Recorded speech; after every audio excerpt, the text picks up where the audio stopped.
Dear Chair, dear fellow panelists, dear ladies and gentlemen, I'm honored that I have the opportunity to present to you the experience we made in Switzerland with financial reporting for NPO. If I say we, I refer, as you will see, to the Swiss standard setting body. I will come back to it in a minute. I personally got in touch with the subject of NPO accounting during my PhD some 15 years ago.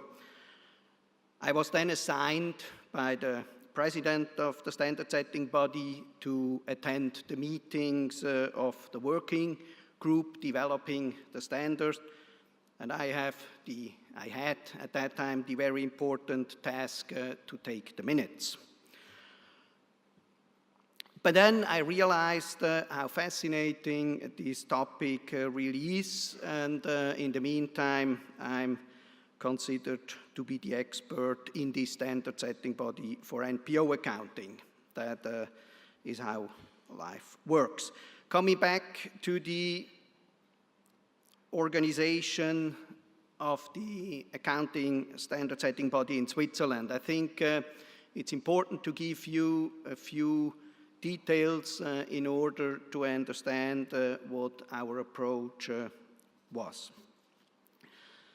The standard setting body was originally launched in the mid-18th as an independent private sector body aiming for further developing the accounting in Switzerland, because at that time we realized that there was a lack of true and fair accounting. So the standard setting body in its starting time somehow did the same as the IFSB in the international world. But as you can see, our standards are not really as detailed as the IFRS, so the whole booklet, as we call it, the whole accounting standard, the standard booklet has about 250 pages in total. But, and that's an exception in Europe, obviously, it allows you to be listed at the main market of the Swiss stock exchange, so the so-called domestic standard segment. For these companies, profit companies, obviously, it's a mandatory standard. For all the other entities we talk about, it's basically not mandatory. So the aim of this Swiss accounting standards, of this Swiss GAAP FAIR, or ARR as we call it, is giving a true and fair presentations, but with quite sometimes simple and but also concise principles. So when we started thinking about not-for-profit accounting, this booklet was focused on profit accounting. So what we did is, and that's probably a little bit different as we heard, we did start thinking about the differences. And then we came up, as you will see, with the result of a separate standard, but the standard is part of this whole booklet, and it deals with the specific issues of NPO accounting. We have heard from Nigel about possible need of an international solution, and Luciano provided us with the very important considerations on the link between financial, but probably even more important, the non-financial information. And Tadashi told us about an upcoming NPO standard in Japan and how they do approach these subjects. In Switzerland, we had, I think, been aware of these issues when we, at that time, started our project. But instead of giving you a lot of technical details, I would like to present you our Swiss approach, our Swiss NPO standard, or at least the building blocks of it. I may say that the standard in the last 15 years has become generally accepted in Switzerland. A lot of NPO use it. They use it on a voluntary base, and I think in Switzerland there is no need, or the NPOs do not look really for another solution. So, having said that, I'd like to show you really what the idea is, what the concepts are we have developed. What you do not see here, obviously, are the assets, but the assets side of the balance sheet we considered would basically structured the same way as for a profit organization.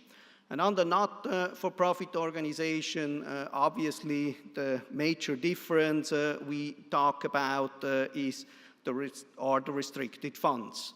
So the balance sheet looks like, or starts with the same way in a profit accounting, so with liabilities, but then we come up with these restricted funds, and the fourth position is the capital of the organization. These restricted funds in this Swiss GAAP FAIR, in this standard, is considered to be somewhere in the no man's land. We know, or all we know, it's from our point of view, it's not part of the capital of the organization, but it's something different than a liability. So as you can see here, we have put it in no man's land. But it's an important part, obviously, of accounting of NPOs. So what I highlighted here, these restricted funds will be dealt with in the statement of changes in capital. I come back to that. But it will also influence and have an influence on the statement of operation. Again, what you do not see here is, let's say, the part we all used and looks very similar to a profit accounting. So we then come up what we call here, what you see here as a subtotal. That's before the NPO issue comes in, and what is special here, and it's part of the statement of operations, is that we show, the preparers show the changes in restricted funds.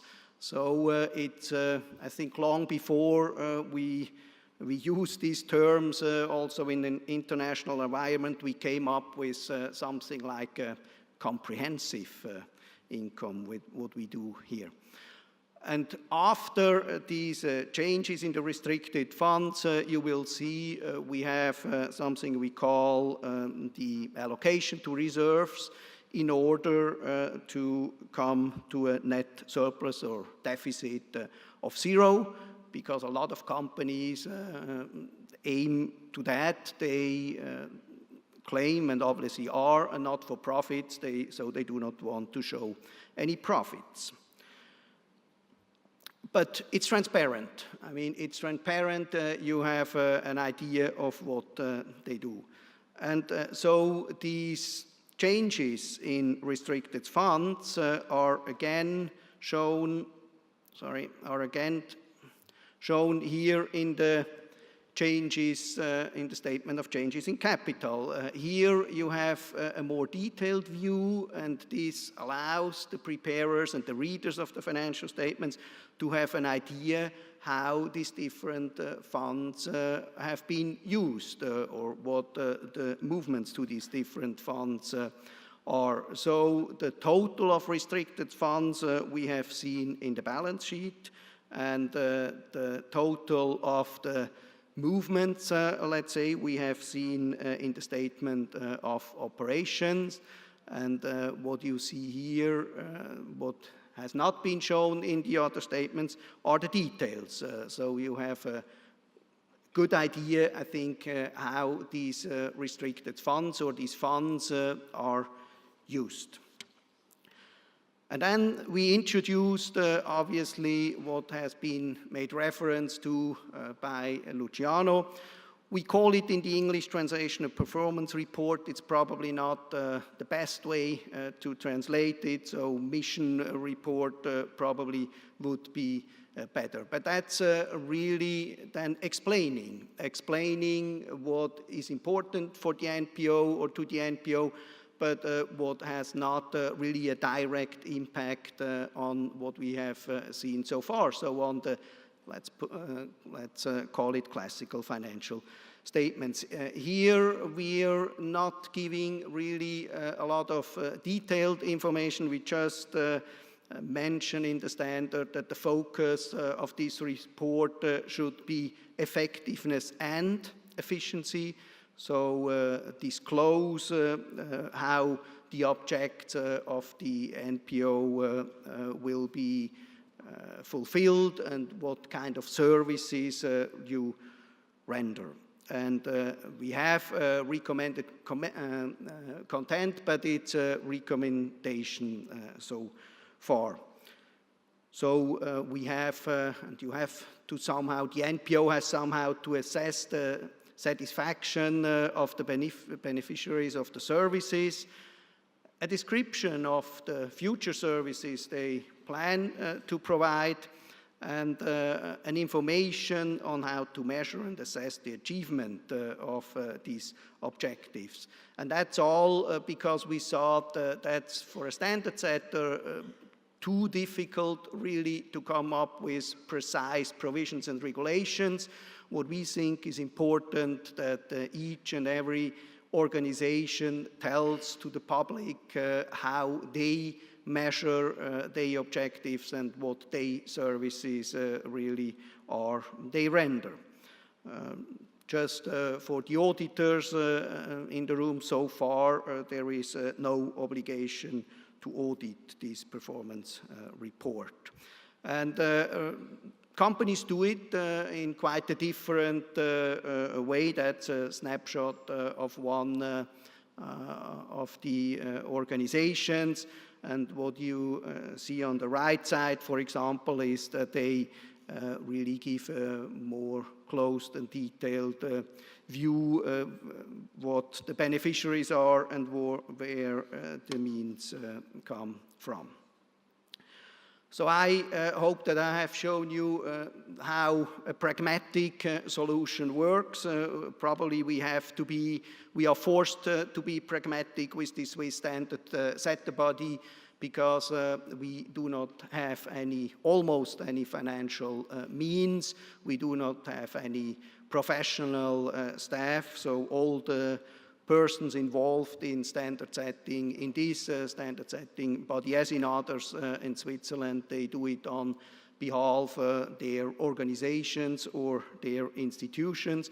But I think we can be proud on what we achieved in the last 15 years because it really has become, as I mentioned, generally accepted accounting standard in Switzerland at least. With these remarks, I have closed my country report on Switzerland. I do thank you for your attention and hand over now to the chair of the panel. Please, Pamela.